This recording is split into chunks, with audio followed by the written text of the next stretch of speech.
사사기 6장 11절로 18절 말씀 저와 같이 봉독해 드리겠습니다.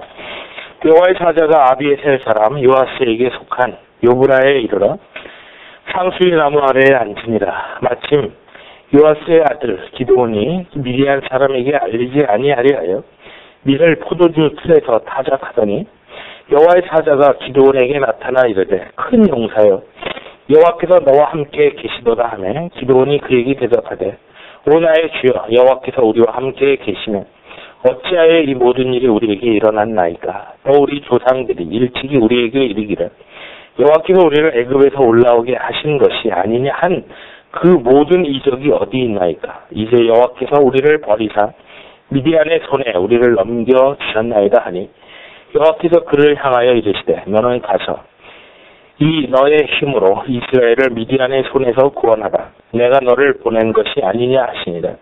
그러나 기드온이 그에게 대답하되 오 주여 내가 무엇으로 이스라엘을 구원하리이까. 보시도 나의 집은 므낫세 중에 극히 약하고 나는 내 아버지 집에서 가장 작은 자니이다 하니 여호와께서 그에게 이르시되 내가 반드시 너와 함께 하리니 내가 미디안 사람 치기를 한 사람을 하리라 하시니라.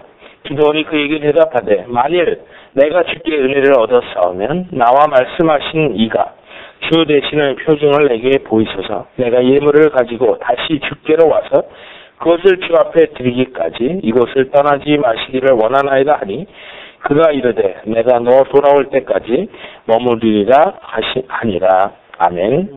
오늘 이 본문 말씀 가지고 하나님은 누구를 쓰시는가 라는 제목으로 하나님의 말씀을 나누도록 하겠습니다.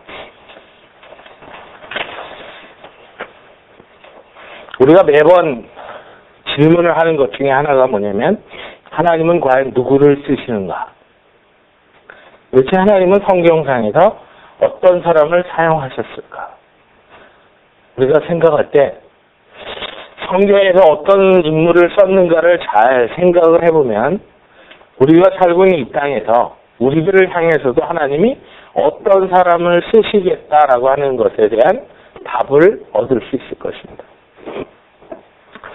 우리가 오늘 본문 말씀을 가만 살펴보면 기드온이라고 하는 인물이 나옵니다. 므낫세 지파의 아비에셀 사람입니다. 아비에셀 족속에 속해 있는 이 기드온이라는 사람, 성경은 우리가 본문을 조금 아까 읽었지만 기드온이라고 하는 인물은 마음이 담대한 사람은 아니었다라고 하는 걸 우리가 살펴볼 수 있습니다.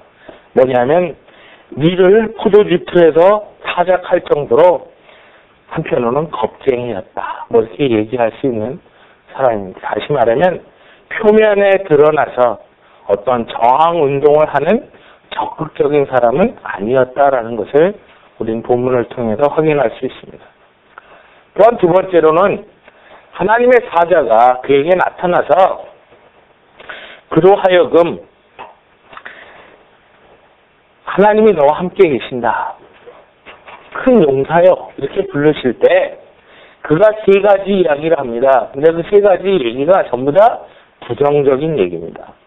다시 말하면 불평의 얘기입니다. 원망하는 얘기입니다.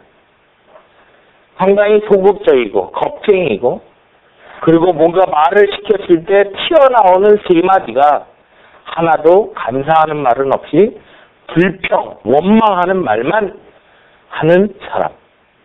또 하나, 그에게 하나님께서 사명을 맡겨주시는 데 있어서 의심하는 그런 기드온의 모습. 우리는 본문 말씀을 보면서 이렇게 대충 살펴봐도 하나님이 이런 사람을 쓸까? 아니, 기왕이면 할 수 있다. 뭐든지 됩니다. 이런 사람을 하나님이 쓰지. 이건 뭐 숨어서 있고 이건 뭐 얘기하는 것마다 원망 불평만 막 하고 그리고 의심하고 이런 사람을 하나님이 과연 쓸까?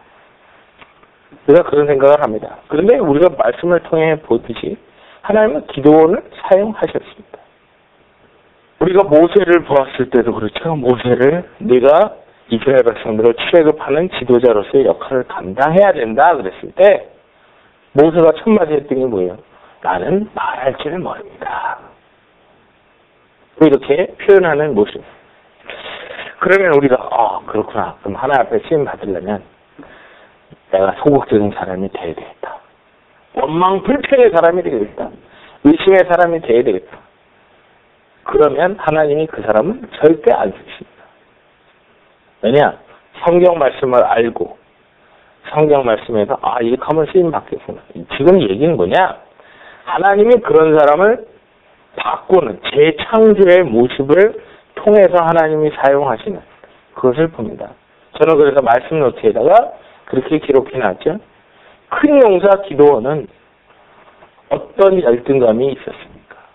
저는 그것에 대해서 표현을 열등감이라고 해보았습니다.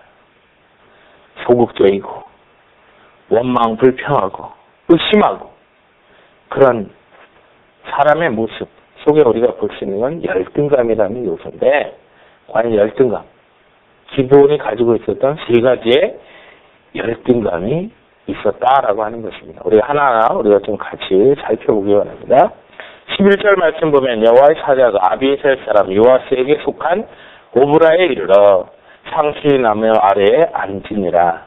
마침 요아스의 아들 기드온이 미디안 사람에게 알리지 아니하려 하여 밀을 포도주 틀에서 타작하더니 했습니다. 우리는 이 본문 말씀을 통해서 보아야 되는 게 뭐냐?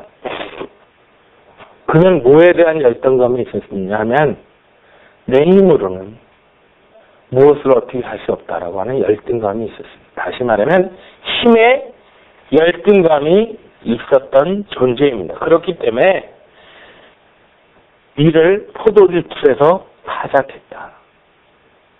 그 내용을 통해서 우리에게 보여주고 있습니다.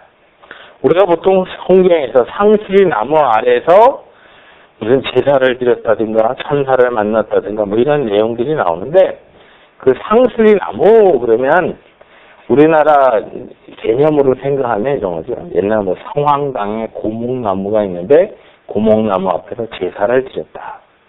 그죠? 나무 큰 거목이 있는데 썩은 고목에다가 빨갛고 노랗고 퍼렇고 뭐 이런 건 신거 제가로 줄 쳐놓고 거기서 무당이 국거리하고 막 이런 했던 그런 모습을 연상을 해보시면 상수리 나무 아래라고 하는 장소는 사람들은 바로 그곳에서 어떤 제사를 드리는 어떤 그 가운데 신적 예식을 행하는 그런 장소로 쓰이는 그런 모습을 봅니다. 그래서 성경을 이렇게 창세기부터 보시면 꼭 상수리 나무 아래에서 이렇게 만나 주시는 모습들을 쭉 보게 됩니다. 그래서 우리가 그런 걸 통해서 여기에 하나님의 사자가 힘의 열등감이 있는 기드온에게 나타나시는 모습을 봅니다.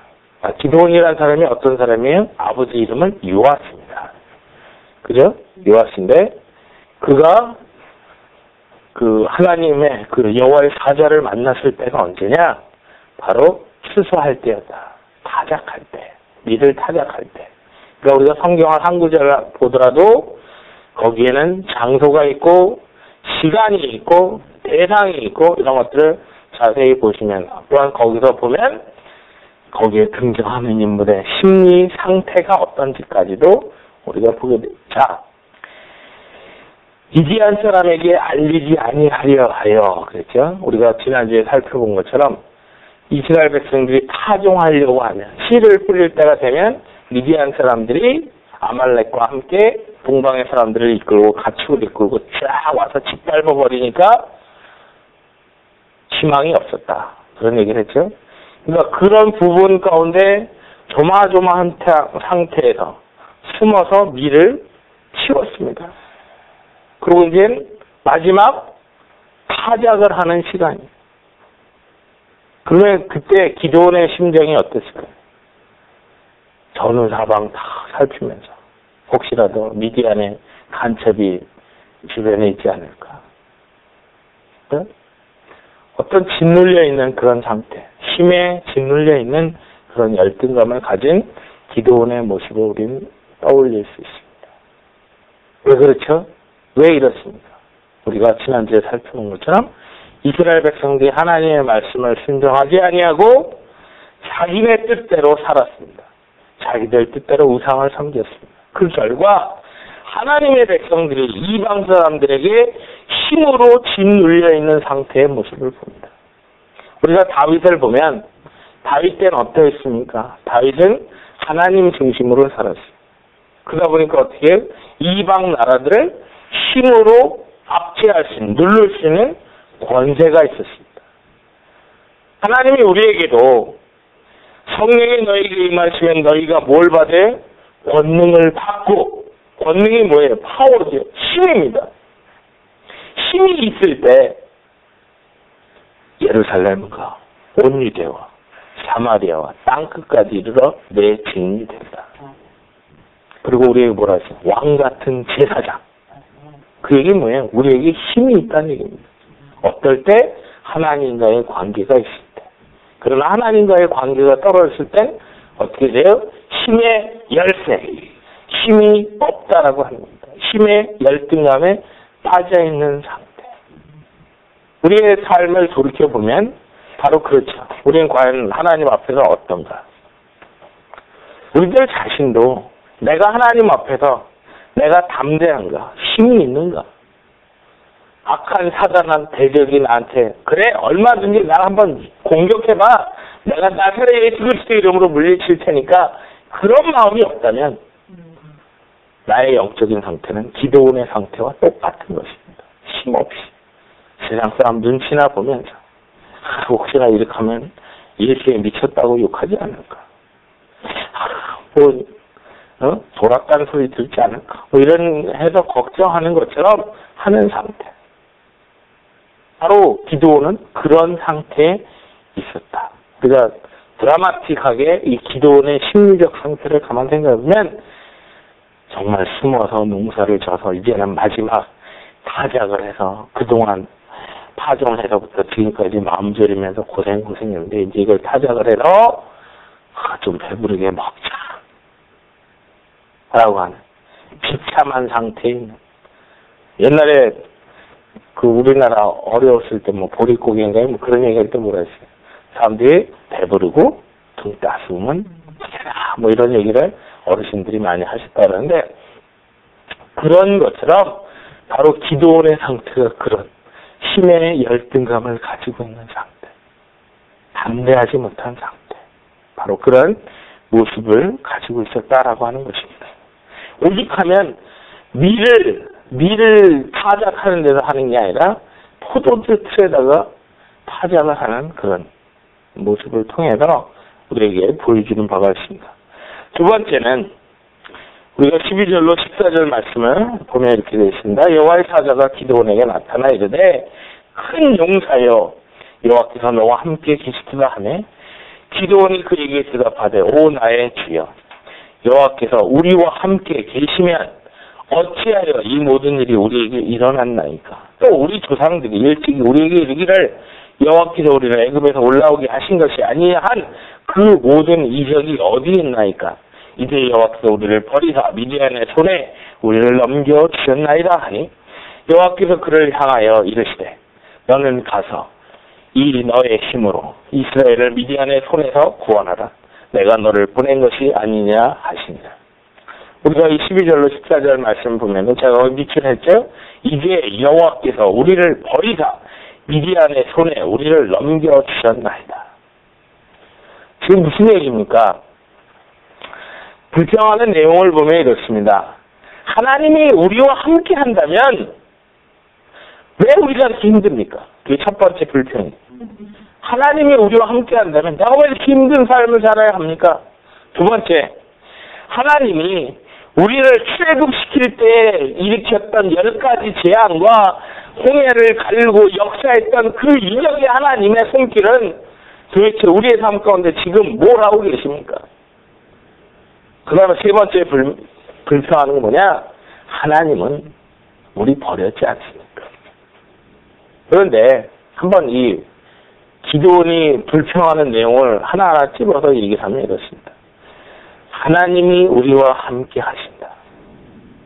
자, 우리가 앞에서 보았을 때 11절에 보았을 때 기도원이 뭐하고 있었어요? 밀을 포도주 틀에서 타작하고 있었습니다. 겁쟁이였습니다. 근데 여호와의 사자는 나와서 첫 마디가 큰 용사여 그러고 이 겁쟁이야 그렇게 부르지 아니고 큰 용사여 그렇게 부르고 있습니다. 그러면서 여호와께서 너와 함께 계시도다. 무슨 얘기냐? 하나님은 기도원이 겁쟁이고 불평의 사람이고 의심의 사람이라 한다 할지라도 하나님은 어제나 오늘이나 영원토록 동일한 하나님으로서 기도원과 함께 계셨다. 단 한 번도 하나님은 기도원을 떠나신 적이 없었다라는 얘기입니다. 우리의 삶에 있어서도 마찬가지예요.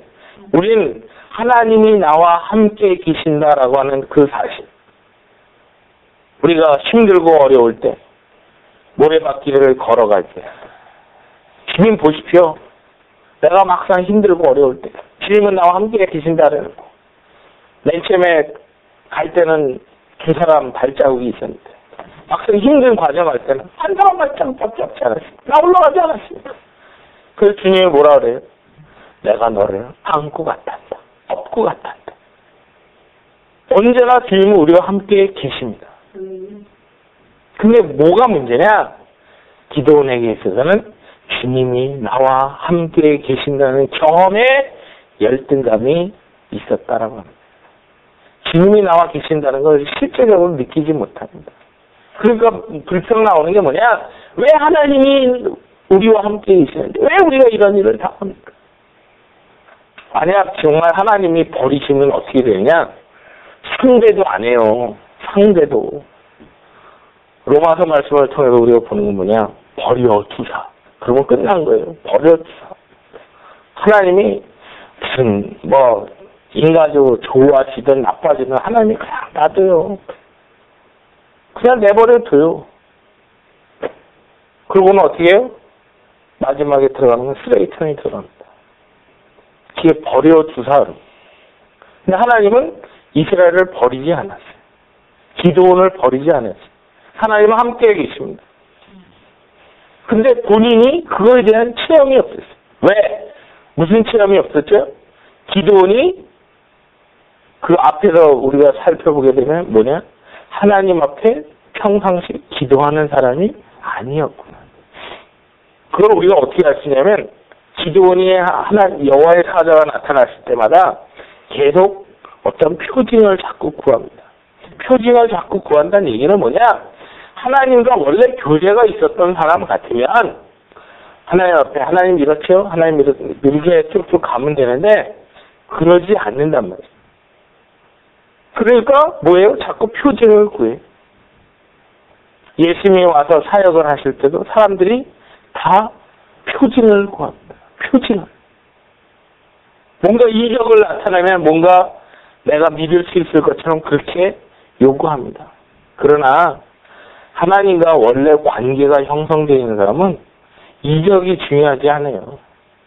왜? 내가 주님과 교제하고 있다는 것만 해도 사람이, 피조물인 사람이 창조주 하나님과 교제할 수 있다는 것 자체가 무슨 아픈 사람이 낫고 문제가 해결되고 그런 차원의 표징하고는 게임이 안 될 정도의 기가 막힌 표적을 내가 갖고 사는 것이기 때문에 우리가 모세를 하나님께서 친구처럼 아브라함을 친구처럼 이렇게 말씀하시는 그런 내용들이 얼마나 큰 이적이에요.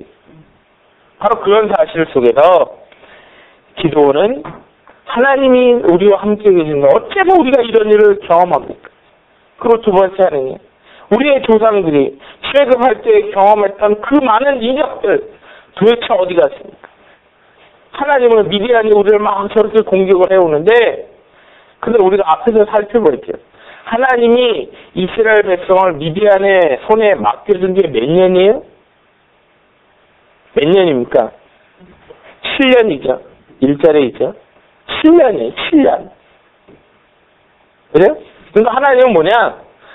야, 니네가 왜 이렇게 속을 새기냐? 그러면 7년 동안 너희들이 그거에 대한 어려움을 좀 경험해봐라. 그리고 나한테 돌아와라. 이제 그러시는 거예요. 그러니까 하나님은 지금 뭐하냐? 원하는 건 회개하고 돌아오는 거예요. 그러니까 거기에 대해서 하나님을 회개하고 돌아오기를 원하는 거예요. 거기다는 하나님. 우리 좀 죽게 된대. 왜 출애굽할 때 그렇게 많은 이적을 행하던 하나님이 왜 우리를 향해 이적을 행하지 않습니까? 그 얘기예요. 우리가 얼마나 코드가 안 맞는 얘기를 하고 있습니다. 우리들도 똑같아요. 하나님이 우리한테 너 지금 신앙생활 잘못하고 있어. 넌 나와 관계가 끊어져 있어. 넌 회개하고 나한테 돌아와. 그걸 요구하는데 거기서 하나님 나 먹고 살 수 있게 문제를 해결해 줘야 될 거 아니야. 초자연적인 역사가 있는. 근데 그게 아니지. 그래놓고는 한다는 소리가 하나님이 우리를 버렸나 봐. 기도원이 지금 똑같은 거 하고 있는 거예요. 그래서 미디안의 손에 우리를 넘겨주셨습니다 라고 하는 하나님을 원망하는 기도원의 모습을 봅니다. 그러나 우리는 하나님을 원망하기 전에 하나님께 나아가 우리의 잘못을 회개해야만 합니다. 내가 경험의 부족, 하나님에 대한 그것이 없는 경험의 열등감을 가지고 있다는 사실은 바로 내가 하나님 앞에 회개하고 나아가면 해결되는 문제다라고 하는 것입니다. 세 번째는 15절 말씀 보면 그러나 기도원이 그에게 대답하되 오 주여 내가 무엇으로 이스라엘을 구원하리이까 보소서 나의 집은 므낫세 중에 극히 약하고 나는 내 아버지 집에서 가장 작은 자니이다. 14절 말씀 보면 이렇게 있죠. 여호와께서 그를 향하여 이르시되 너는 가서 이 너의 힘으로 이스라엘을 미디안의 손에서 구원하라. 내가 너를 보낸 것이 아니냐 하시. 다시 한번 읽습니다. 여호와께서 지금 불평하고 있는 기도원을 향해서 앞에서는 분명히 여호와의 사자라고 했어요. 그죠? 11절도 그렇고 12절도 그렇고 여호와의 사자가 그랬는데 14절에 딱 들어오니까 여호와의 사자란 말은 어디로 싹 사라지고 여호와께서 하나님께서 직접 그를 향하여 이르시되 너는 가서 이 너의 힘으로 이스라엘을 미디안의 손에서 구원하라. 내가 너를 보낸 것이 아니다. 이 구절 보면서 뭔가 마음에 확 와닿는 거 없습니까? 제가 지난주에 우리 성경 통독하면서 그런 얘기죠. 교회에서 같이 신앙생활합니다. 목사님, 우리 교회는요 화장실이 지저분해요. 그러고 얘기하면 그 화장실 청소는 누가 해야 된다고요? 그 말한 사람이 해야 돼요. 그건 성경적 원리예요. 뭐 재직회를 하든 방해를 하든 우리 교회는 뭐가 세신자가 왔는데 이 받아들이는 자세들이 안 돼 있어. 그러면 그 얘기한 사람이 그 일을 해야 돼요. 왜 그러냐? 기도원이 지금 뭐라고 해요? 하나님이 우리와 함께 계신데 어찌 이런 일이? 우리의 조상들 출애굽시킬 때 했던 이적해놨던 하나님이 도대체 어디 갔어? 세 번째, 하나님 우리 버렸어. 그래갖고 지금 우리 비참하게 만들었어. 그때 하나님이 뭐라 하냐? 내가 너를 이 지구상에 보낸 이유가 뭔 줄 아니? 내가 널 통해서 미디안을 까부수라고 해결하라고 널 보낸 것이야. 그죠? 그러니까 우리가 이런 거예요. 사명이라는 게 뭐냐? 내 눈에게 보여지는 것들이 다 사명이에요. 나한테 부담스러워요. 부담스러우니까 뭐예요? 말로 이게 어찌 이런 것이야. 세상이 썩었어. 그러면 하나님이 그래 세상이 썩었지? 그럼 세상 썩은 거를 썩지 않게끔 하는 일을 누가 해야지? 그럼 말한 내가 해야 되는 거야. 그렇기 때문에 내가 그거를 충분히 감당할 뭐가 없다 그러면 그냥 말을 안 하고 사는 게 우리나라 말에 그런 거 있잖아요. 말을 안 하면 차라리 둘째 나도 가지 뭐 이런 말 있잖아요. 그죠? 그런 것처럼 하는 거에 대해서 하나님은 너무너무 기도원이 기가 꽉 막히게 내가 너에게 힘을 줬어. 네가 그 힘을 가지고 네가 가서 이스라엘을 미디안 손에서 구원해야 돼. 근데 이와 똑같은 대목이 있죠. 하나님의 모세한테 내가 너로 하여금 이스라엘 백성을 출애굽시키는 원죄를 주었다라고 하는 거죠. 우리가 다 그런 겁니다. 제자들이 나와서 여기 지금 예수님 쫓아와서 같이 하나님의 말씀을 듣느라고 복음을 듣느라고 있는데 이제 날이 저물러서 먹을 게 없는데 어떻게 예수님 뭐야? 너희가 먹을 걸 줘라. 왜 그러려고 있는 거야? 그리고 예수님이 얘기한 그죠? 바로 우리가 그런 부분을 통해서 했더니 뭐였어요? 빌립은 숫자를 세죠. 이거 다 매기려면 돈이 얼마가 들겠는데. 그래서 안드레는 너희들이 먹을 걸 줘라. 그러니까 가갖고 먹을 걸 주려면 뭔가 이게 근거가 있어야지. 그래갖고 가서 어린아이 도시락 통 딱 들고 예수님 앞에 와서 여기 한 소년이 있는데 보리떡 5개, 물고기 2마리가 있습니다. 그거 탁 내놓으니까 주님께서 그걸 보시고 축사하시고 했을 때 떼어서 제자들에게 나눴을 때 어떻게 했어요? 장정만 5,000명이 먹고 12바구니에 남는 역사가 일어났어요. 무슨 얘기냐? 우리가 이런 걸 통해서 그러면 기억할 수 있는 거냐? 하나님은 우리에게 이미 사명들을 다 주셨어요. 근데 뭐에 짓눌려서? 힘의 열등감에 짓눌려서 주님과의 관계의 경험에 미숙함과 열등감에 짓눌려서 그게 뭐가 있는지 없는지조차 모르는 겁니다. 근데 그게 왜 그러냐? 답이 있어요. 제가 밑줄 쳐놓은 나의 집은 문화세 중에 극히 약하고 나는 내 아버지 집에서 가장 작은 자입니다. 무슨 얘기냐? 신분의 열등감이 있었다. 우리는 이렇게 얘기합니다. 겸손 그러면 하나님 내가 뭐 할 줄 알아요. 뭐 교회에서 재직 임명하고 이번에 금년에 저기 집사님을 하시지요. 목사님. 저 같은 것이 뭘 어찌하겠습니까? 보면 겸손한 것 같죠.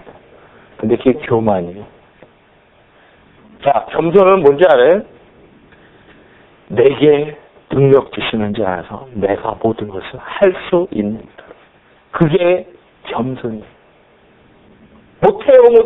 못해 신앙이 좋은 게 아니고 내게 능력 주시는 그분 때문에 내가 모든 것을 감당할 수 있다. 그게 겸손이에요. 근데 여기 보면 이게 겸손인 것처럼 우리가 이 2교시 교육을 하도 받다 보니까 어디 가고 못해요. 그러니까 말 그대로 못해요 하는 상태에 짓눌려 있게 돼요. 그죠? 신분적으로 뭐 어떤 사람들 그렇게 표현을 그렇게 하는 사람들 우리 같은 역전이 뭐라 뭐 이러고 얘기하는 사람도 있는데 우리 한국 사람들 아주 비하시켜서 이 표현하는 방식 그렇게 얘기를 한단 말이에요. 그러면 진짜 역전 같은 인생 돼요. 누가 그냥 확 집어 던지는 그런 인생밖에 안 돼요. 우리가 하나님 앞에서 그런 열등감 정리해서 말씀드리면 기도는 힘의 열등감이 있었고 경험의 열등감이 있었고 신분상의 열등감을 가지고 있었습니다. 그럼 우리는 어떠냐? 우리들도 똑같아요. 혹시라도 기도원이 지금 보여주는 그 모습에 열등감에 사로잡혀 있는 분이 계십니까? 그렇다면 누구를 의지해야 돼요? 주님 앞에 나 잘못했어요. 회개하고 나아가는 자세가 필요합니다. 평상시에도 이런 생각에 가득 차서 나 같은 게 뭘 하겠어. 그냥 나는 하나님이 이 땅에 한 게 그냥 예수 믿다가 그냥 밥 먹고 뭐하고 하다가 밥 먹고 화장실 가고 침대 가고 뭐 이렇게 해갖고 살다가 대충 살다가 올해는 뭐 한 사람이겠지. 뭐 나한테 뭐 대단한 걸 맡기겠어. 이런 사람들이 있어. 그러면 하나님이 우리에게 주신 사명을 어떻게 해요? 한 달한테 받은 사람처럼 땅에다가 파묻어 두고 안 한단 말이야. 그럼 나중에 받는 건 뭐예요? 책망. 조그만 부분에서는 책망이지만 큰 부분에서는 하나님의 심판을 경험하게 된다라고 하는 것입니다. 과연 그렇다면 이런 기도를 하나님이 쓰시고자 하는 사람으로 어떻게 바꾸었고 또한 하나님이 쓰시는 사람의 공통적인 특징이 무엇인가 라고 하는 것을 우리가 지금 열등감에 대해서 우리가 살펴봤는데 한번 살펴보겠습니다. 첫 번째는 하나님께서는 약한 자, 이 약한 사람을 들어서 사용을 하십니다. 16절로 18절 말씀 보면 여호와께서 그에게 이르시되 내가 반드시 너와 함께 하리니 내가 미디안 사람 치기를 한 사람을 치듯 하리라 하시니라. 기도원이 그에게 대답하되 만일 내가 주께 은혜를 얻었사오면 나와 말씀하신 이가 주 되시는 표징을 내게 보이소서. 내가 예물을 가지고 다시 주께로 와서 그것을 주 앞에 드리기까지 이곳을 떠나지 마시기를 원하나이다 하니 그가 이르되 내가 너 돌아올 때까지 머무르리라 하니라. 여기서 뭐하냐? 주님께서 우리에게 은혜를 줬지만 내가 그걸 모르고 열등감에 짓눌려 있어서 그랬을 때 그것을 회복시켜서 사용하시려고 했을 때 아무것도 없으면서 내가 뭐 해보죠 이게 아니라 내가 먼저 주님 앞에 예배자가 되겠습니다. 주님이 주님이시라는 걸 내가 확인하기를 원합니다. 라고 하는. 그래서 주님 앞에 제사를 드리는 그런 모습이 나타나고 있습니다. 자, 고린도전서 1장 26절로 28절 보면 제가 그 표현이 표준세번역이 낫겠다 그래서 그렇게 인용을 했습니다. 형제자매 여러분, 여러분이 부르심을 받을 때 그 처지가 어떠하였는지 생각하여 보십시오. 육신의 기준으로 보아서 지혜 있는 사람이 많지 않고 권력 있는 사람이 많지 않고 가문이 훌륭한 사람이 많지 않았습니다. 그런데 하나님께서는 지혜 있는 자들을 부끄럽게 하시려고 세상의 어리석은 것들을 택하셨으며 강한 것들을 부끄럽게 하시려고 세상의 약한 것들을 택하셨습니다. 하나님께서는 세상에서 비천한 것들과 멸시받는 것들을 택하셨으니 곧 잘났다고 하는 것들을 없애시려고 아무것도 아닌 것들을 택하셨습니다. 이리하여 아무도 하나님 앞에서는 자랑하지 못하게 하시려는 것입니다. 하나님께서는 약한 자를 쓰십니다. 약한 자를. 그러니까 우리가 이런 거죠. 내 힘으로 얼마든지 해볼 수 있어. 그런 사람 하나님 쓰지 않습니다. 우리가 성경 공부 시간에도 많이 살펴본 것처럼 에서 같은 사람 얼마나 생활 능력이 있습니까? 생활력도 있고 자기 스스로 독립적으로 하고자 하는 그런 것들이 있습니다. 근데 그러다 보니까 하나님을 의지하고자 하는 마음을 갖지 않습니다. 너무 자아가 센 거예요. 나 잘났어. 나 정도의 능력과 실력이 있으면 되지 않겠어. 그러다 보니까 더 큰 능력과 권세에 하나님을 의지하지 않는 이런 사람은 하나님은 쓰지 않고 어리석은 자와 같은 야곱과 같은 자를 하나님께서는 들어서 사용하신다라고 하는 것입니다. 바로 그런 부분을 통해서 하나님께서는 사람을 쓰실 때 뭘 보느냐? 그 사람이 가지고 있는 능력을 보는 게 아니고 그 사람이 하나님 앞에 드릴 헌신에 대한 것을 보십니다. 우리 많은 경우 그렇게 생각해요. 인간적인 기준으로는 우리가 어떤 사람을 뽑을 때 다 능력 위주로 뽑습니다. 그런데 제일 중요한 건 얼마나 저 사람이 나한테 충성할 수 있는 사람인가를 뽑는 것이 어떤 비즈니스 하는 사람이라든가 어떤 단체이든지 간에 그런 것이 참 중요합니다.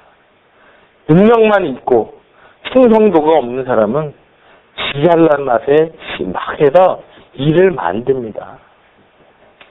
우리가 필요한 건 뭐냐? 주님께서 쓰시는 사람은 그 사람이 뭐 능력이 있는 사람 하는 게 아니라 헌신도를 보신다.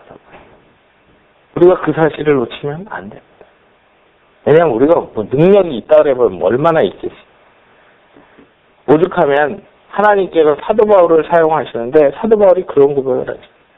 내가 여태까지 가지고 있던 모든 고등학문을 다 배설물로 여깁니다. 그럴 때 하나님은 쓰세요. 그냥 내가 여태까지 배운 게 뭔데, 내가 최고인데, 내가 엘리트인데 하나님은 절대 쓰시지 않습니다. 다시 말하면 내가 무슨 능력을 가졌느냐, 내가 가진 능력은 작아요.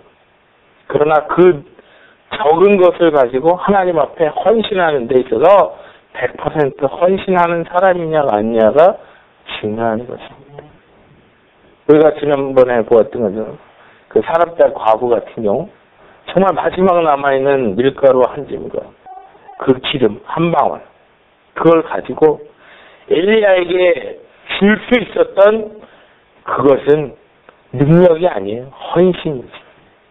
하나님은 그래서 그를 복주셔서 3년 반 동안 다른 사람들은 경제적으로 어려움 겪고 있을 그때 그 사람들 과부의 가정만은 밀가루와 기름이 풍성하게 있어서 먹을 것 걱정을 안 하고 살게 만들어 주셨습니다.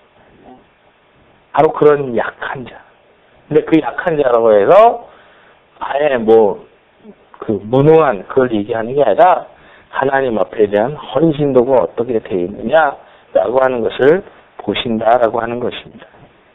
왜냐? 주님께서 다시 너를 쓰겠다라고 했을 때 기드온이 표현했던 게 뭐예요? 내가 하나님 앞에서 정말 내가 제사를 드리고 싶다. 그러니까 나 이 준비해갖고 올 때까지 가시지 마시라고. 바로 그런 모습이다. 그건 헌신의 모습입니다. 그건 뭐냐? 우리가 아까 찬양도 했지만 우리는 하나님의 주시는 은혜는 누리려고 합니다. 그러나 하나님이 나에게 주신 바 은혜에 감사할지는 우리는 잘 모르는 그런 문제. 우리가 10명의 문둥병자가 예수님에게 왔습니다. 그때 예수님께서 너희들이 나았다. 제사장에게 가서 너희 몸을 보여라. 그랬을 때 10명이 갔습니다. 그러다가 한 명이 다시 돌아서 예수님 앞으로 갔습니다. 그랬더니 하필이면 그 사람이 사마리아 사람이었습니다. 너랑 같이 있었던 다른 사람들은 어떠냐? 다 제사장에게 갔습니다. 근데 예수님께서는 그 한 사람에게 집중하셨어요. 와서 나를 고쳐주신 예수님께 감사하다고 고백하는 그 사람.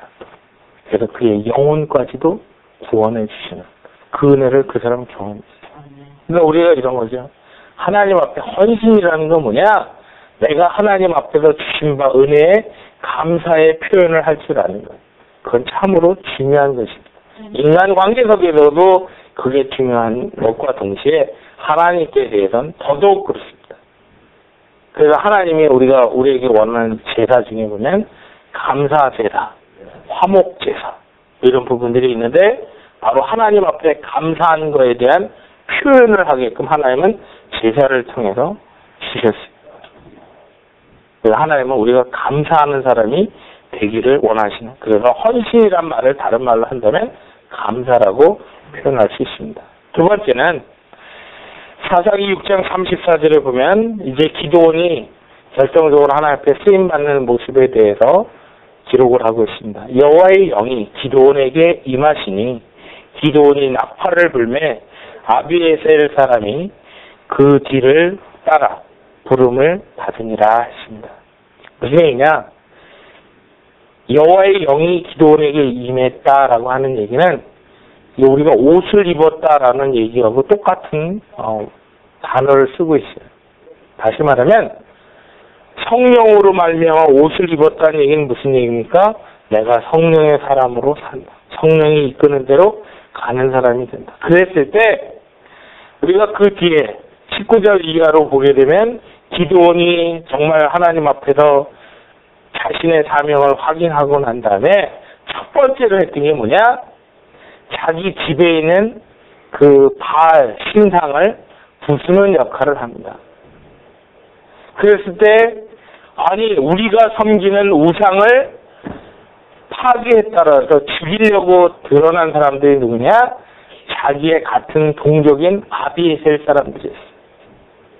그랬던 그 사람들이 기드온이 여호와의 영, 성령의 옷을 입은 순간 첫 번째 기드온을 따르는 사람들이 되었다라고 하는 것입니다. 사도행전 1장 8절에 오직 성령이 너희에게 임하시면 너희가 권능을 받고 예루살렘과 온 유대와 사마리아 땅까지 이르러 내 증인이 되리라 하십니다. 성령이 우리에게 임하실 때 우리가 힘을 갖고 주의 역사를 감당할 수 있다라고 합니다. 그래서 하나님은 내가 약한 자, 내가 성령에 옷 입은 사람 된 사람을 하나님은 쓰신다라고 하는 거예요. 몇 번에 걸쳐서 말씀드린 것처럼 제가 하나님 앞에 하나님 목회가 무엇입니까? 그렇게 물어봤을 때 고운 가루를 기름에 반죽해서 하나님 앞에 올리는 것이다. 하나님 그게 무슨 뜻입니까? 이 고정관념을 깨라. 네가 가지고 있는 편견을 깨라. 그리고 성령에 의해서 만들고자 하는 형체로 빚어지는 대로 되어라. 그리고 그거를 그 모습 가지고 하나 앞에 기도로 나아가는 것. 그것이 목회다. 하나님이 쓰는 사람은 똑같아요. 내가 강하면 하나님 생각하세요. 내가 지금 여태까지 몇십 년을 이게 주 터라고 그러고 살았는데 하나님 요거를 지금 빼버리려고 그러면 도대체 이게 내 강점인데 이걸 빼버리려고 못하네. 근데 하나님 뭐라 그래요? 네 그 강점 때문에 네가 안 되는 것이야. 그렇죠? 그 하나님 뭐예요? 딱 집어넣고 빤단 말이에요. 그러면 그거를 이렇게 빻을 때 본인은 얼마나 힘들겠습니까? 그러기 전에 이게 내 강점이구나. 그러면 그렇구나. 이 강점 때문에 여태까지 주의 역사를 내가 감당 못하는구나. 그러면 주님 앞에 하나님 나는 이게 중요하다고 생각했는데 이거는 내려놓겠습니다. 그럴 때 하나님이 쓰십니다. 그리고 성령이 인도하는 대로 성령이 주장하는 대로 사는 사람 그 사람을 하나님께서 쓰십니다. 성령님이 이쪽으로 가라고 했는데 아니요. 내가 생각해보니까 이쪽으로 가야 될 것 같아. 그런 사람은 하나님이 어떻게 쓰겠어요? 못 쓰죠. 우리가 그런 부분을 보면 하나님 앞에서 정말 내가 가지고 있는 열등감 이 모든 걸 거꾸로 얘기하면 내 고집일 수 있어요. 내가 힘이 어디 있습니까? 내가 하나님을 경험 못합니다. 내가 어떤 사람인데 그런 고집 그것을 내려놓았을 때 하나님 앞에서 정말 약한 사람이 되는 것이고 그리고 성령 충만한 사람으로서 하나님 앞에 쓰임받을 수 있다는 사실을 우리가 기억하면서 하나님 그렇습니다. 정말 내가 하나님 앞에서 내가 가지고 있는 열등감들 그 이유는 결국 내가 하나님 앞에 회개하며 하나님과의 관계를 회복하면 되는 것이라는 사실을 배웠습니다. 아버지 하나님 내가 만약 힘의 열등감 경험의 열등감 신분의 열등감을 가지고 있다면 주님 나로 하여금 하나님 앞에 회개하라는 기회인 줄 알고 내가 회개하겠습니다. 그런 자세가 중요합니다. 우리가 하나님 앞에 쓰임받을 때 내가 가지고 있는 능력 그걸로 내가 돈이 많으니까 내가 무슨 말을 잘하니까 하나님 그걸로 쓰는 거 아니에요. 그 능력으로 쓰는 게 아니라 네가 얼마나 나한테 충성할 수 있냐 헌신할 수 있냐 네가 나에게 얼마나 감사하는 사람이냐 그걸 가지고 쓰십니다. 그리고 성령의 옷을 입은 사람을 쓰신다. 성령의 옷을 입은 사람은 어떤 사람입니까? 어떤 사람이 성령으로 거듭날 수 있어요? 예수 그리스도를 나의 구주로 영접한 사람. 주님만이 나의 구주가 되십니다. 주님이 나의 주님이 되십니다를 고백한 사람에게 성령이 임하십니다. 우리가 그런 사실을 알고 정말 하나님이 쓰시는 그런 사람으로서 든든히 서기 위하여 하나님 앞에 회개할 거 회개하고 하나님 앞에서 내 힘이 아니라 하나님 앞에 충성을 고백하는 자가 되어지고 날마다 성령님의 은혜를 간구하는 자가 됨으로 말미암아 진정 주께서 우리에게 맡기신 일들을 신실하게 잘 감당하는 우리 모두가 되어지는 은혜가 있기를 바랍니다. 우리 같이 하나님 앞에 기도하겠습니다.